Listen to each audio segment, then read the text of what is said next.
Aahonin natin mga kalipad yung inaahon ko dito, kung kaya pa ng resistensya.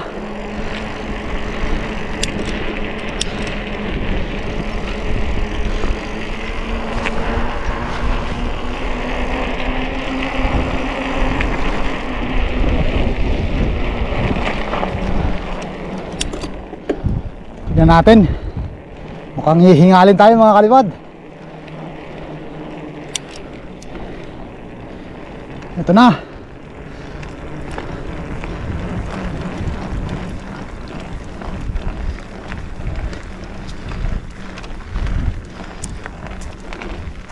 Tignan natin kung kaya pa.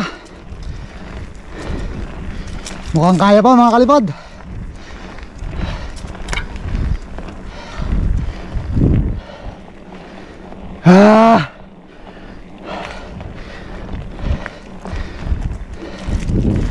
Kaya pa kalipad.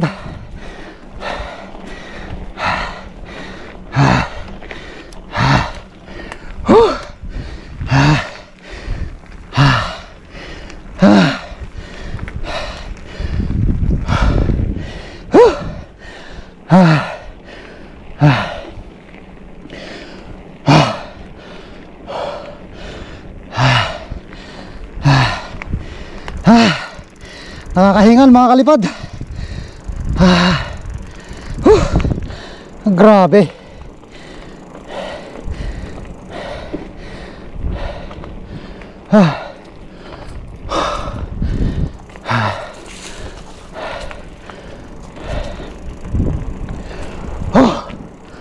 Ay. Akala ko mabibitin ako mo kalipad.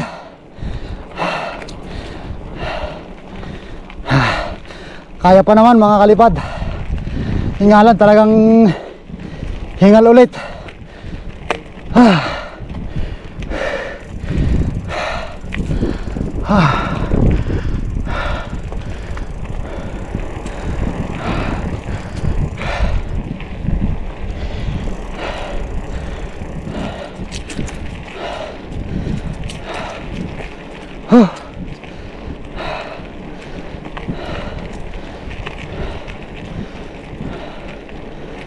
Ay,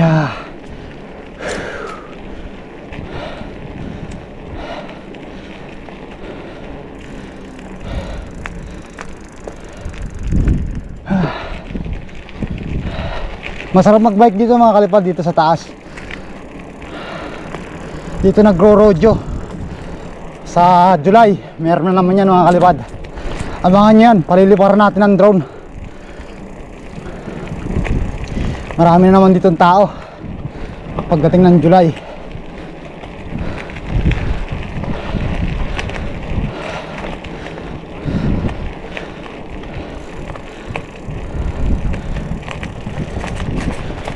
Next time ko bababain dito yung dinadownhill ko.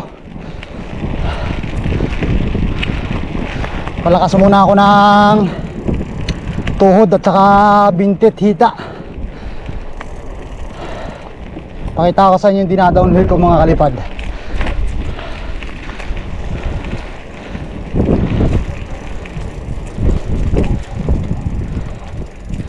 Saan na yun? Dito pala sa kabila. Yan yan, no? Yan yung mga kalipad. Madali lang. Pag hindi ka takot, madali lang ibaba dyan ng bisikleta. Pero pag hindi ka magaling maghawak ng manubela at saka brake, sigurado lipad ka dyan. Yan mga kalipad. Parang tingin nyo mababa pero malalim. Malalim yan. Next bike natin dyan mga kalipad, magbalik ulit, tusungin natin yan.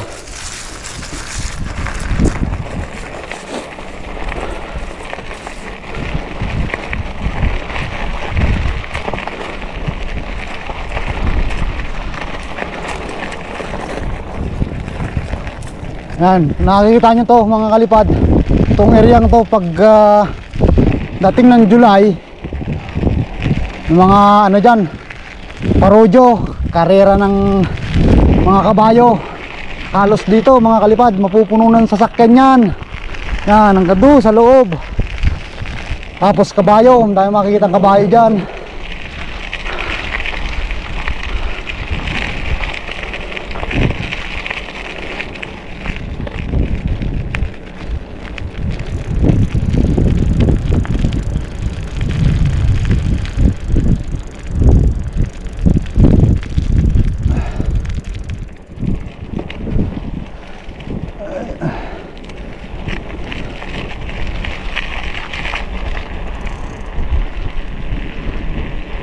Dito tayo. Hindi tayo masyadong nalayo mga kalipad. Tignan lang natin ito sa area to. Hindi pa ako nakapag-bike dito mga kaliwat eh. Pero itong diretsong to, buong ano to, puro farm. Farm tong area to.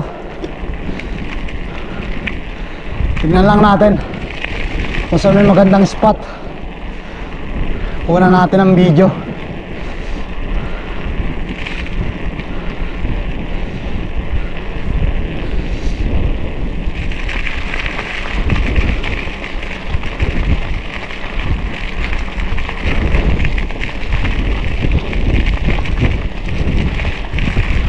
Tuwid na tuwid din pala dito ang kalsada mga kalipad.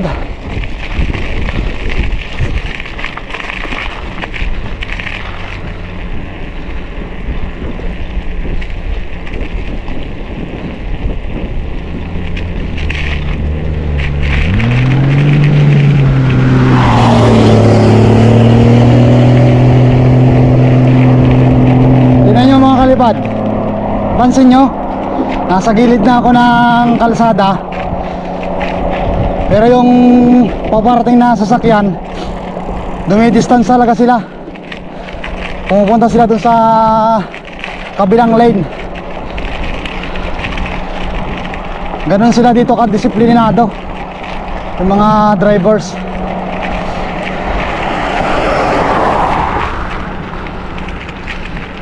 Hindi kagaya sa atin sa Pilipinas na nasa gilid ka na ng kalsada, pipinahin ka pa ng mga driver. Dito hindi.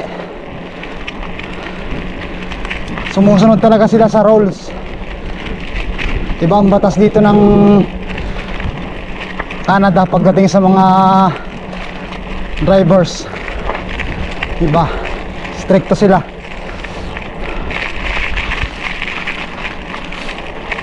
Ayan. Mahaba pala ito mga kalipad. Tuwid na tuwid oh.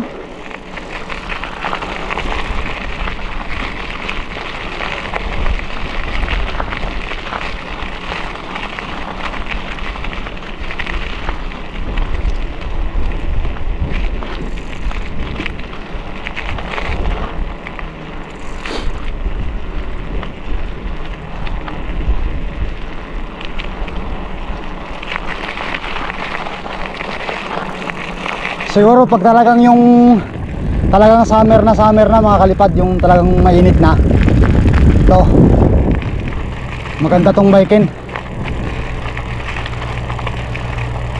Ewan ko kung matutuloy yung mga kasama kong magbike dito sa Manning. Sabi ko sabihan lang nila ako pag gusto nilang mag-ride eh. Sabi ko wala nang problema eh.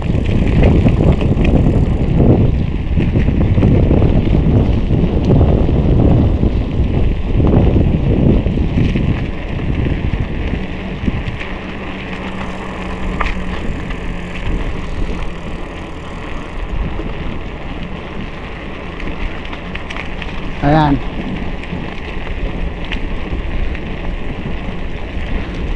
Mahaba pala to mga kalipad. Hindi ko matanaw yung dulo. Mahaba. O hanggang saan lang ba tayo muna?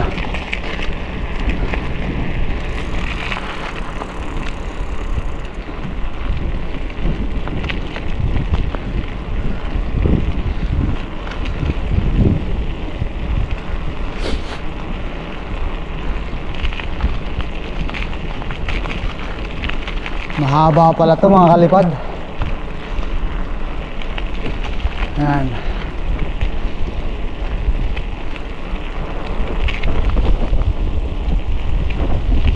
May mga bahay pa din pala dito mga kalipad. Akala ko ano lang, posta farm lang.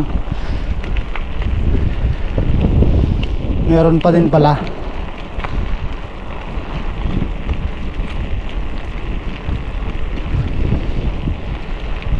First time ko itong binike mga kalipad. Noong last year hindi ko to na bike. Kasi baka maligaw ako eh. Hindi ko pa masyadong tukoy, kumbaga sana naiilang pa ako mag-bike. Eh ngayon naka 1 year na tayo dito mga kalipad eh. Kaya hindi na tayo maliligaw dito.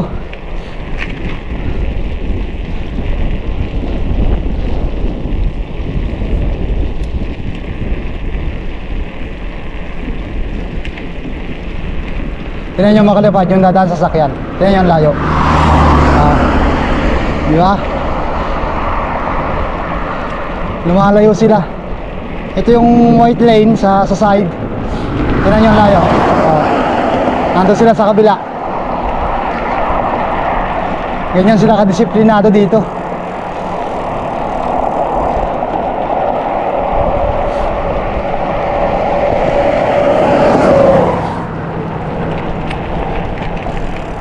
Pag alam nilang maliit yung nasa unahan, lalo na pag mga ganito, motorcycle o bike, umiiwas sila. Yan. Ano kaya to? Tundaan to.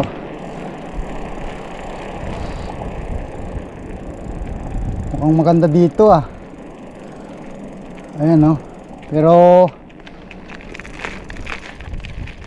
saan lang natin pasukan yan mga kalipad.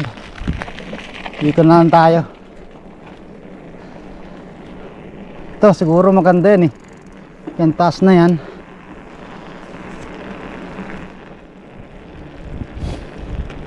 Survey lang muna tayo sa pag-raridan.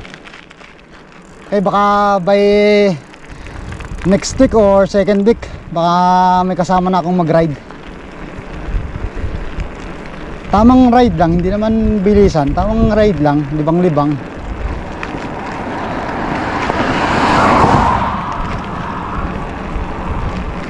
Oh, di ba? Nasinya sila.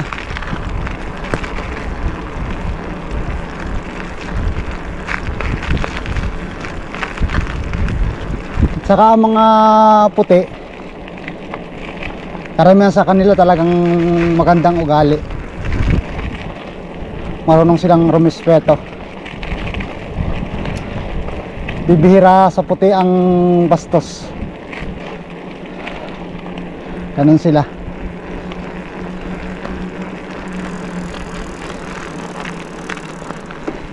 Hindi naman lahat. Yung ibang mga Pilipino, kahit sa namang bansa naman eh, kahit sa Pilipinas,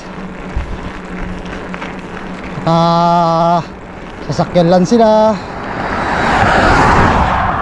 Alam mo kung sino nang mataas. Ganon kasi na yun ang ugali ng Pilipino talaga. Hindi naman maiiwasan.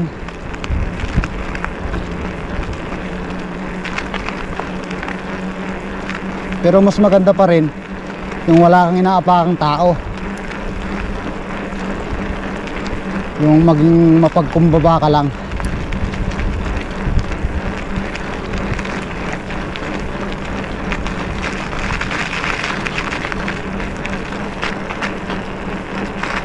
Ito pala yung natatanaw na na tower. Malayo pala to.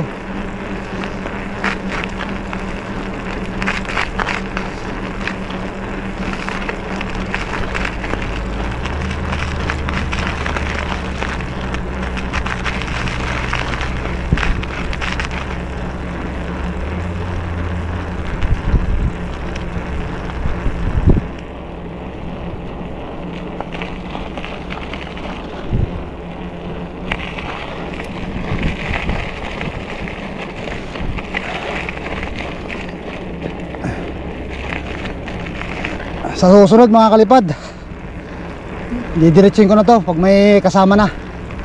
Diretsuin namin hanggang doon sa dulo.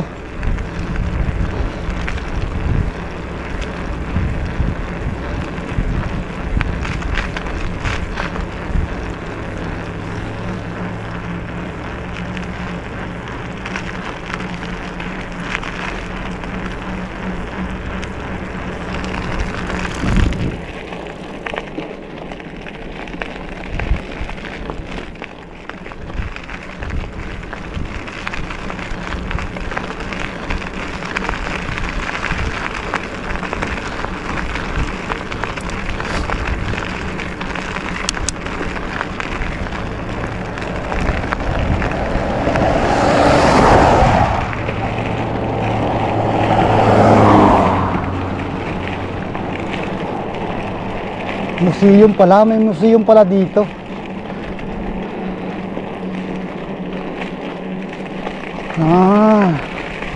Ngayon ko lang nakita mga kalipad. Museum pala to. Siguro yung mga gamit nilang sinauna nun. Ayun, may nakita akong spot mga kalipad. May nakita ako. Gusto nyong malaman kung ano? Mga deer nandun sa gitna. Saan ba tayo pwedeng magpalipad dito? Ito.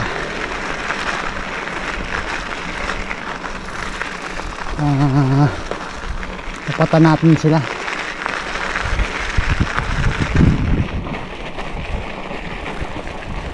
Yan. Paliparan natin mga kalipad. Dito muna tayo sa gilid. Yan, dito tayo.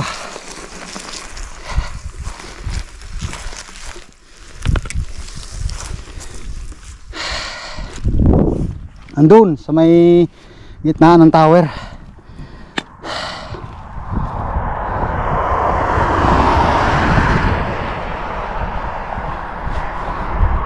Ayan, paliliparan natin doon.